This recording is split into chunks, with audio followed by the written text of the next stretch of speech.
Ćao svima i dobrodošli nazad na moj YouTube kanal i u novi dan vlogmasa. The most famous reindeer of all, Charles. Rudolph the red-nosed reindeer had a very shiny nose. Danas vam snimam svojih top 5 make-up proizvoda do 500 dinara. O ovim proizvodima sam vam već pričala u nekom videu dok smo se šminkali ili u favoritima ili ne znam u potrošnim proizvodima, ali sam željela da ih ostavim ovako za jedan poseban video i ako neko je u potrazi za nekim malo pristupačnijim, a kvalitetnim proizvodima, željela sam da vam preporučim jer su zaista ovo proizvodi koje ja koristim svakoga dana i u koje se bukvalno kunem. Moram da priznam da mi je bilo teško da se odlučim za samo 5 proizvoda, ali ako vam se bude svidio ovaj video, mogu na primjer u sljedećem videu da vam pokažem top 10 proizvoda do 1000 dinara ili već šta vi budete željeli da gledate. Pa da počnemo sa videom. Prvi proizvod koji sam izdvojila za ovaj video bio bi Ingrid Idealist puder, moj u nijansi 1. On izgleda ovako. Kao što možete da primetite, uradili su mu novo pakovanje. Prvi put sam ovaj puder isprobala u onom videu šminka sa vašim favoritima i oduševila sam se. Sve vam govori o tome koliko mi se svidjelo da sam kupila novo pakovanje, iako imam već dovoljno pudera za setovanje, ali ovaj je zaista poseban. Jako lepo matira lice i nećete se prosijeti tokom celog dana. I kada njega ne imate na licu, nećete ni malo imati onaj brašnjev izgled na koži. Čak šta više, on vam kao da vam zagradi, da vam bluruje kožu. Po meni je savršen i ova nijansa meni savršeno odgovara za moj ten i iskreno imate sve preporuke. Čini mi se da je njegova cena negde oko 350 dinara. Nisam baš najsigurnija, ali svakako ću vam sve linkove do ovih proizvoda ako vam budem pokazala ostaviti dole u opisu videa da možete da pogledate. Dakle, proizvod izgleda ovako, menjali su mu ambalažu, on ima 7 grama, kada otvorite ovdje imate ogledalce tako da možete ga ponesete uvek sa sobom. Ovdje se nalazi proizvod i ispod kada se otvori imate njihov sunđerčić. Ako neko voli da stavlja puder ovim sunđerčićem, dobijete to također uz ovaj proizvod. Jedina zamerka koju ja imam, ako ovo možda uopšte bude zamerka za ovaj puder, jeste da se malo više trusi nego ostali kameni puderi koje posjedujem, ali to mu iskreno i nije neka zamerka u odnosu na ono što vam pruži kako vaše lice izgleda dok njega imate.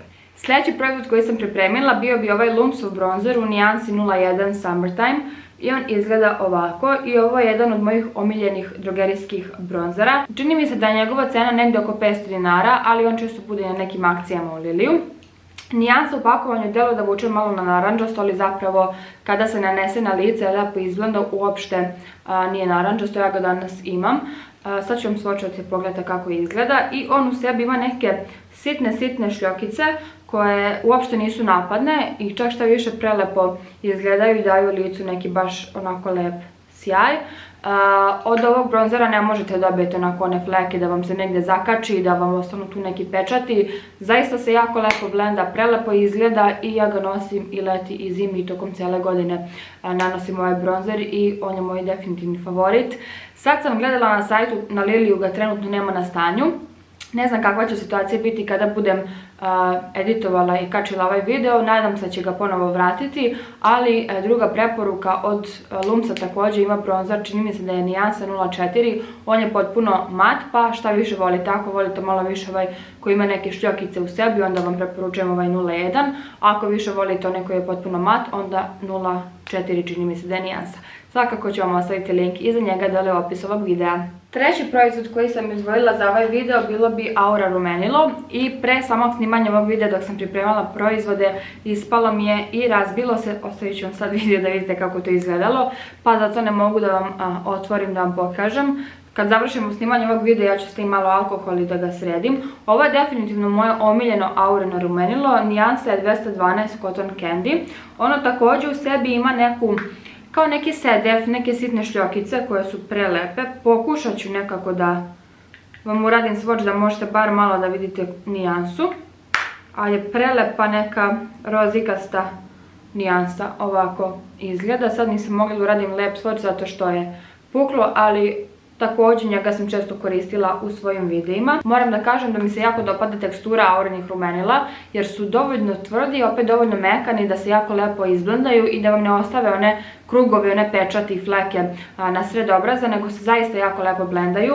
Pigmentacija im je ludačka, tako da vam treba bukvalno samo mrvice da pipnete četkicom i imat ćete već jaku i punu boju na obrazima. I iz tog razloga će vam ovo rumenilo trajati jako dugo, zato što vam je potrebno jako malo proizvoda. Moram vam pokazati, sam primetila da moje drugo omiljeno rumenilo iz Beckine palete i Aurino rumenilo su zapravo identične nijanse, teksture i sve, pa ako neko ima ko voli ovo Beckino rumenilo, u pitanju je nijansa Hibiscus Bloom, da imate identičnu pristupačniju zamenu, a to je Aurino rumenilo, nijansa 212 Cotton Candy. Idemo dalje. Četvrti proizvod koji sam pripremila za ovaj video bila bi ova Golden Rose Maximize žuta maskara koja izgleda ovako. Na njoj se više ništa ne vidi, sve mi se izbrisalo jer sam je upravo izvukla iz potrošenih proizvoda. Ovo je definitivno maskara u koju se ja kunam, koju koristim godinama, a njena cena je 250 dinara. Ona ima silikonsku četkicu koja izgleda ovako. Dovoljno je mala, a opet dovoljno velika i možete jako lepo da priđete trepavicama i da ih raščešljate i to je ono što ja najviše volim kod ove maskare, što će vam jako lepo raščešljati trepavice, a opet kada nanesete drugi sloj imat ćete onako onaj efekat gustih veštačkih trepavica ako to volite, dok za dnevnu varijantu ako želite samo lepe raščešljene trepavice onda nanesete samo jedan sloj. Jedini mali problem kod ove maskare je taj kada je tek kupite, ona je onako previše tečna i puna i desit će se da vam malo ulepi trepavice, ali ja kada je kupim bukvalno je samo ovako otvorim, zatvorim i ostavim par dana sa strane sa malo sasuši i onda sa njom trepavice izgledaju wow. I poslednji, tačnije peti proizvod za ovaj video bio bi ovaj Lumsov Wet Lip Gloss u nijansi 08 Salty Caramel i on izgleda ovako. I ovo je definitivno najbolji drogerijski sjaj koji sam ja ikada probala. Što se tiče nijanse, teksture, apsolutno svega. Sad ću vam pokazati i kako on izgleda. Čini se da mi je ovo treća ili četvrta bočica ovog sjaja. Ovako izgleda. Ovaj sjaj će savršeno ići ako nanesete samo neku olovku ili ako ga nosite samostalno ili ako nanesete i olovku i ruž pa njega ovde samo na sredinu usana. Istaći će vaše usne, delovaće sočnije, punije, zdravije. Definitivno savršen sjaj, a odličan je zato što se ne skuplja, ne lepi se, nemate onaj osjećaj težine i ako pričate sa nekim neće vam se dešavati ono da vam se zalepe i da vam se stvore one žvalice dok pričate, dakle to sa ovim sjajem se neće desiti. I po meni je idealna zamena za ovaj Fenty Beauty, Fenty Glow, sad ću vam sočevati ovaj da vidite jedan pred drugog. S tim što ovaj Fenty u sebi ima blage šljokice, ali to nije neka velika razlika. Kao što možete vidite, gotovo su identični. Eto, ovo bi bilo mojih top 5 make-up proizvoda do 5 dinara. Nadam se da sam vam malo pomogla i da ćete nešto od ovog isprobati. Pišite mi dole obavezno u komentarima koji su to vaših top 5 proizvoda koje bih ja trebala da isprobam. I ako vam se ovakav video svidi, možemo isprobati, na primjer, top 10 proizvoda do 1000 dinara, ali pišite mi sve to dole u komentarima da znam. Ako vam se video svidio, obavezno lajkujte, subscribeujte se na moj kanal, jako bi mi značilo. A ja vas ljubim puno i vidimo se već sutra u novom danu vlogmasa. Ćao!